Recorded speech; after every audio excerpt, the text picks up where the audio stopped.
Bienvenue pour cette quatrième et dernière conférence de cette journée de Jump. Bienvenue.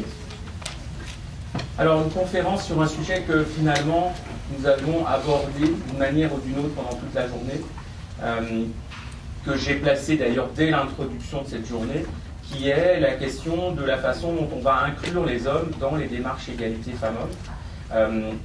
Comme nous l'avons intitulé, cette conférence, elle va essayer de se poser la question de comment pourrions-nous faire pour passer du spectateur sceptique au partenaire gagnant de l'égalité. Ça va être un petit peu la trame. Alors, on va procéder de la façon suivante. Chaque conférence est un petit peu différente. Je vais faire une rapide introduction. Ensuite, j'aurai le plaisir d'accueillir notre talk show. On va vraiment se renvoyer la balle entre plusieurs d'entre nous, toutes des personnes expertes de ce sujet. Et puis, bien sûr, on va se garder un temps substantiel pour pouvoir échanger avec vous toutes et vous tous. Alors, peut-être tout simplement, je vais prendre volontairement, alors je fais très souvent des conférences sur la place des hommes dans l'égalité, et je vais prendre volontairement la partie la plus en altitude, en stratosphère. On va avoir un regard un peu anthropologique, mais je ne vais pas vous perdre, vous allez voir, pour essayer un peu de se poser une question toute simple, qui est finalement comment ça se fabrique un homme, un peu sur le temps long. Et puis, qu'est-ce que sont les masculinités? Parce que faut-il encore faire la différence entre le sexe homme et la personne homme sexuée, la masculinité, et surtout le fait qu'elle est au pluriel.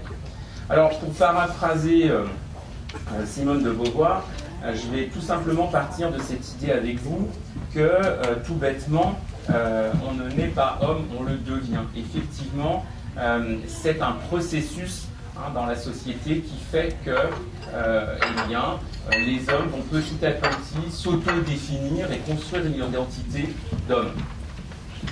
Alors, quand on regarde un petit peu de nombreux travaux, parce qu'il existe finalement beaucoup de choses, et essentiellement en langue anglaise d'ailleurs, sur la fabrique des hommes, qu'est-ce que l'on peut repérer un peu comme éléments qui reviennent pratiquement tout le temps? Premièrement, il y a l'idée que la fabrique des hommes se fait souvent en dehors du regard des femmes, au secret du regard des femmes. C'est-à-dire que beaucoup de sociétés, si on a un regard un peu anthropologique, actuel ou passé, ont créé des lieux qu'on va appeler des maisons des hommes, c'est un grand sociologue qui l'appelle comme ça, où en fait ces lieux sont interdits aux femmes, ce sont des lieux non mixtes, c'est important pour nous en entreprise, où les hommes vont se fabriquer. Alors ça passe par un certain nombre de rites d'initiation. Alors dans nos sociétés, on les connaît, la première rade, le premier match de foot, le visitage dans les écoles d'ingénieurs, interdit mais encore pratiqué, et où finalement...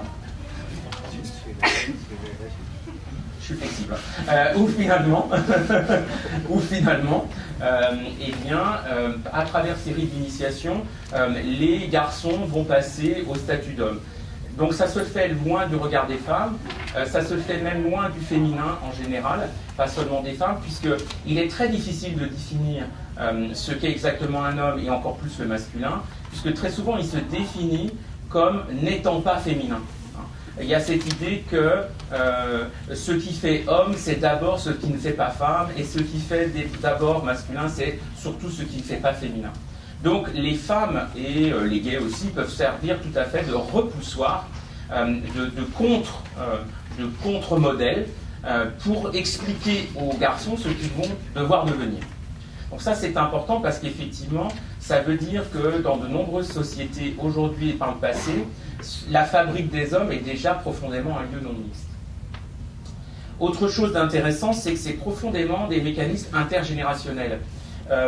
Généralement, pour fabriquer un homme, l'identité des hommes va énormément passer, voire exclusivement par le regard des autres hommes. Un homme sait qu'il est un homme, un vrai, dans le regard d'autres hommes plus âgés qui lui disent « tu en es ».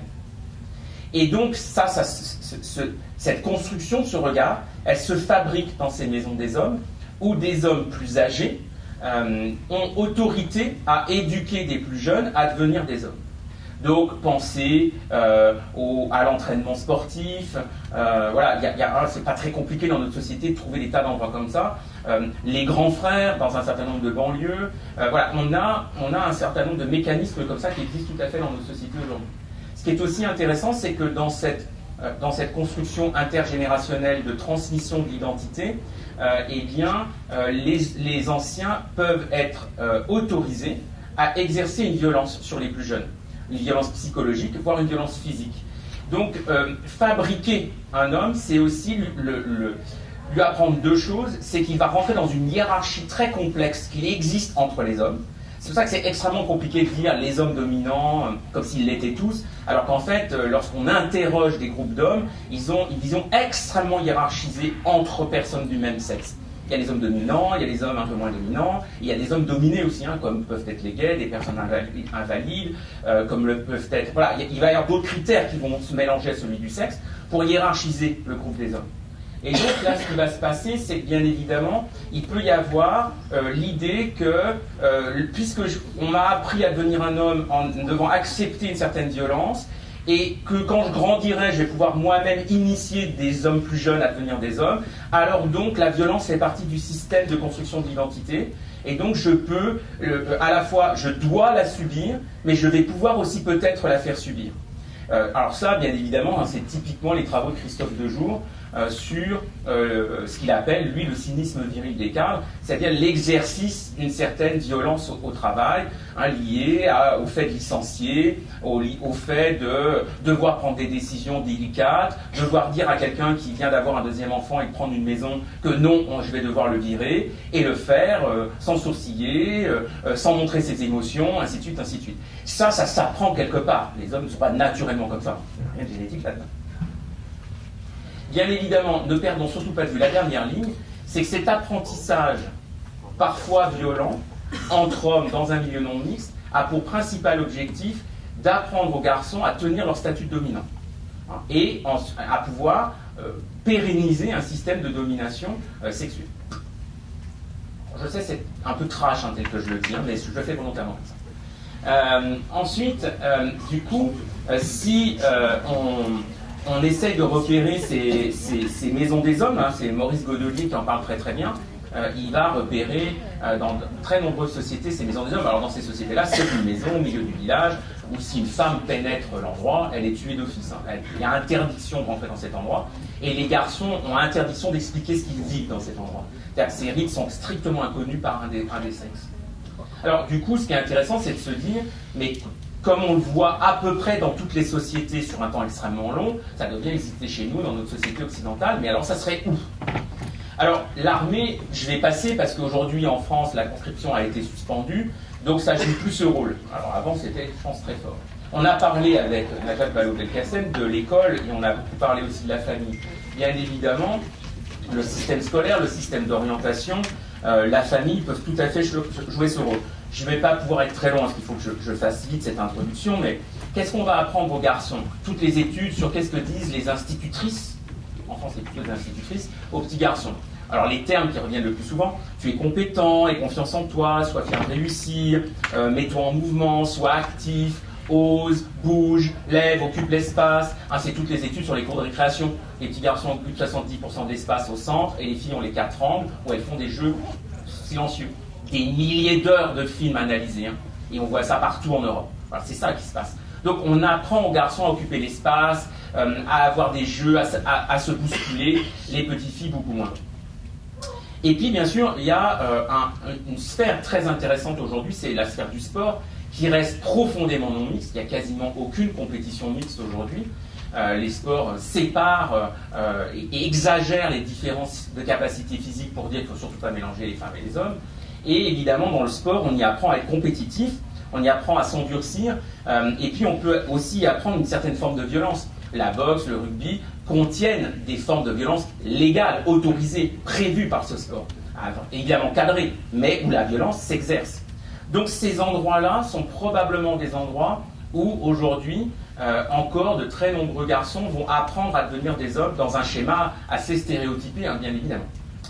Alors dans les entreprises, on peut se dire où c'est. Alors là, il y a plein d'hypothèses. Hein. c'est dans certaines usines les vestiaires avec les fameux posters suggestifs. Ça peut être bien évidemment le sexisme ordinaire au travail.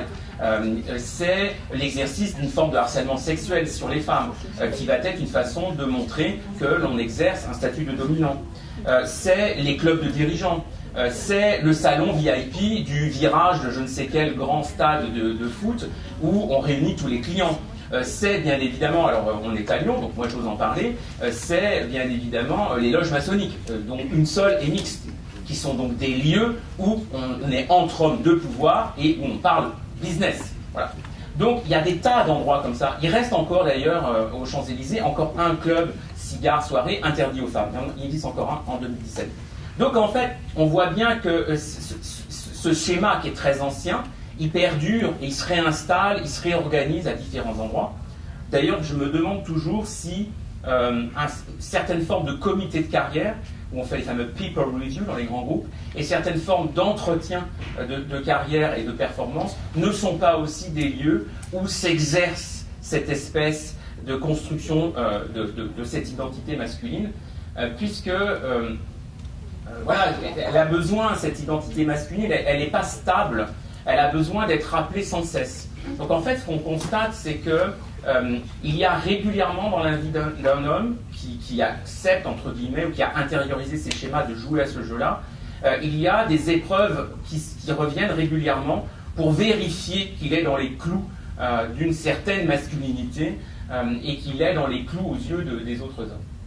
Alors bien évidemment, lorsque l'on a observé la fabrication des hommes, on observe aussi la fabrication de certaines formes de masculinité. Je finirai avec ça.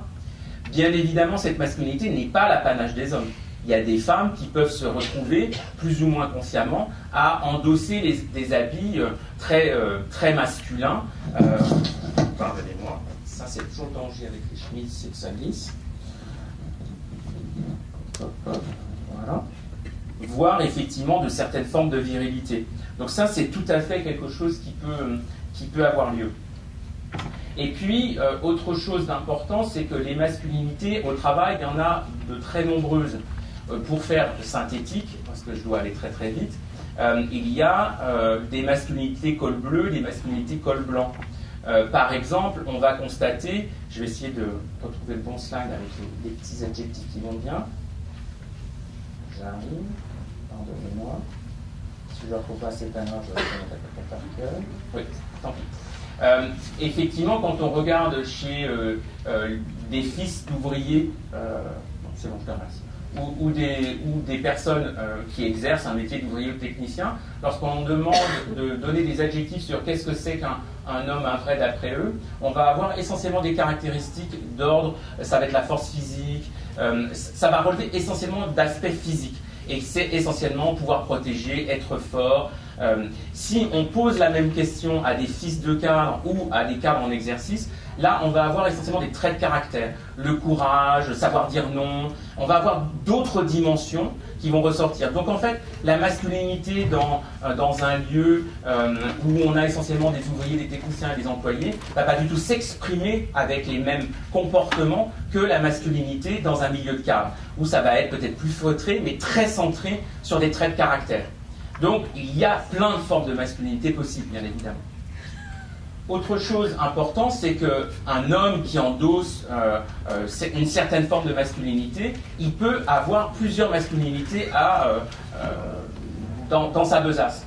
Il peut par exemple être dans des logiques de compromis à la maison, qui fait que c'est un homme qui est prêt à mettre la main dans la vaisselle, à s'occuper des enfants. Et puis par contre, quand on observe cet homme au travail, il peut être extrêmement autoritaire et avoir des comportements avec les femmes qui l'entourent, par exemple au travail, très différents du comportement qu'il va avoir, par exemple, avec sa propre femme.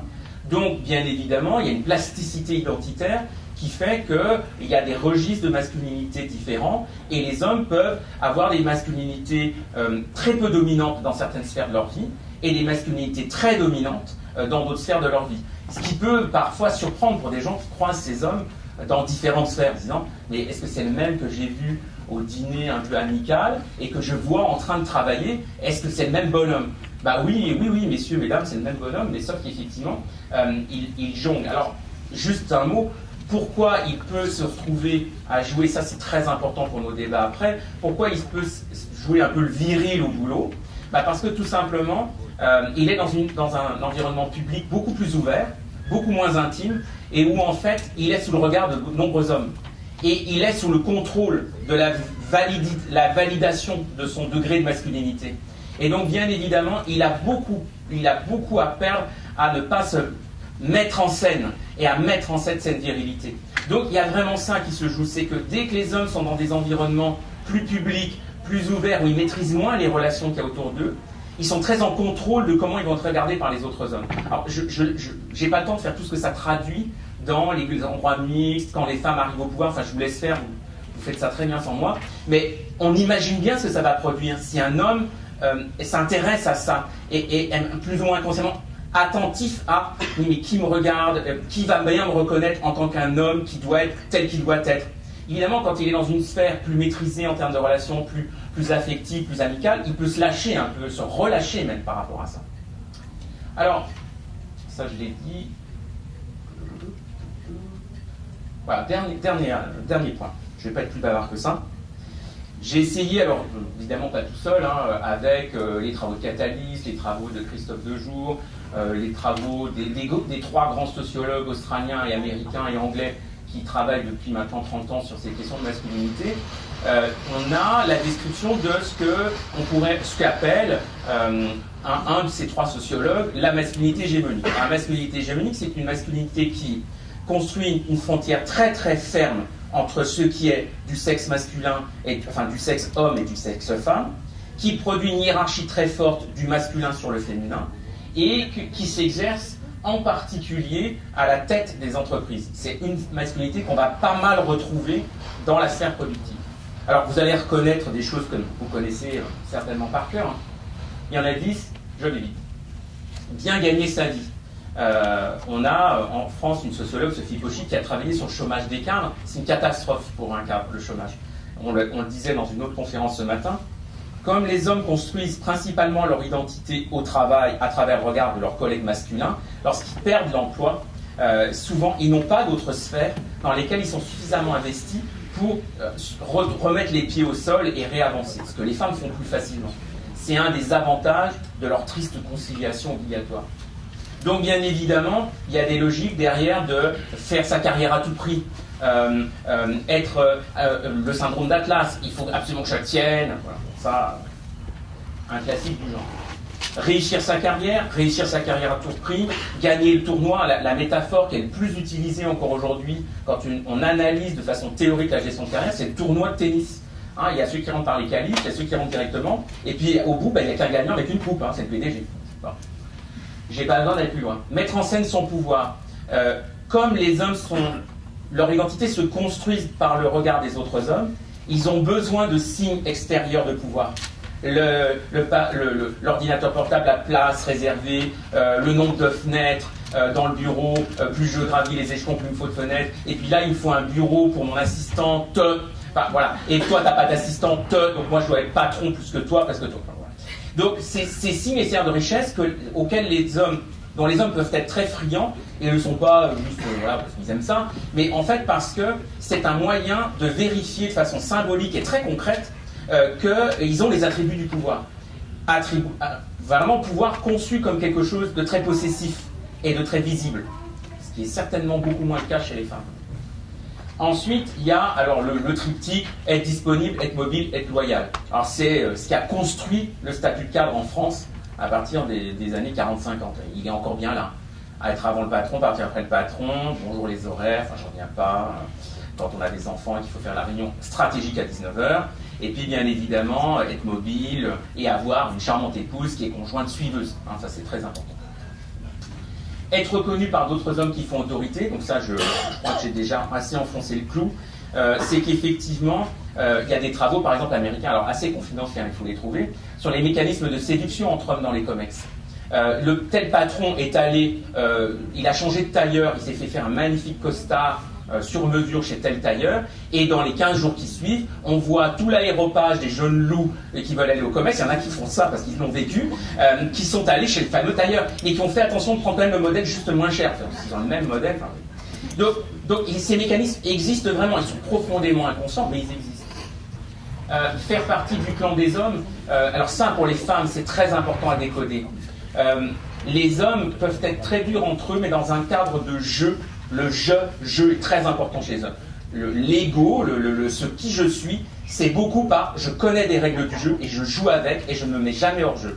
Donc par exemple, des hommes dans une réunion peuvent attaquer un autre homme, mais jamais l'humilier en public.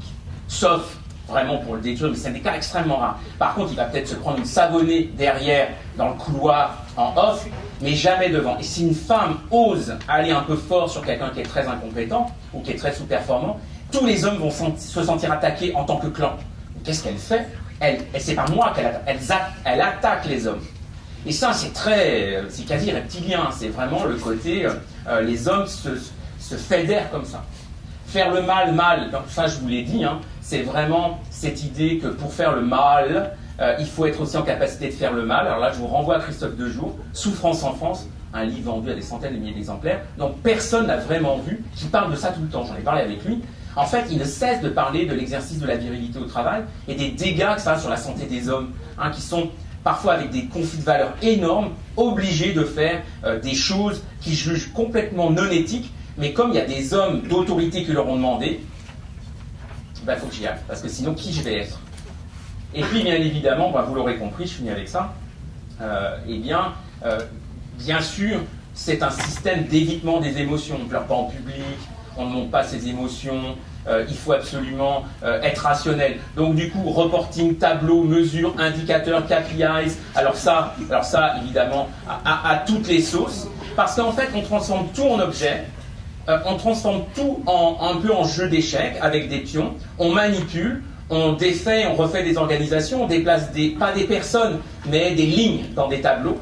Et bien évidemment, ça permet de tenir à distance l'émotion que peut représenter un licenciement, et puis une personne qui vous dit en face, mais si tu me vires, moi c'est un drame pour ma vie.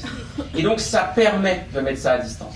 Donc je pense qu'une partie de la façon dont est construit aujourd'hui notre contrôle de gestion, ou nos systèmes de reporting, c'est une marque de ce masculin qui doit tenir un certain nombre d'émotions à distance, c'est-à-dire des personnes authentiques, hein, dont on a parlé sur l'inclusion, des personnes authentiques qui disent des choses vraies et qui transpirent des choses vraies. Et pour tenir ça à distance, il faut exercer une rationalité. Donc une rationalité d'ingénieur, une rationalité taylorienne, une rationalité qui refroidit les choses et qui met les émotions à distance. Et effectivement, on voit que les hommes, on les entraîne à ça. C'est probablement pour ça d'ailleurs qu'on dit aux filles de ne pas faire des maths et des métiers d'ingénieur, parce qu'en fait, les hommes pensent que c'est le meilleur moyen d'apprendre à être rationnel, et apprendre à être rationnel comme un ingénieur, c'est un bon moyen d'apprendre à être un homme. Vous voyez, c'est probablement là, ça vient de là tout en bas.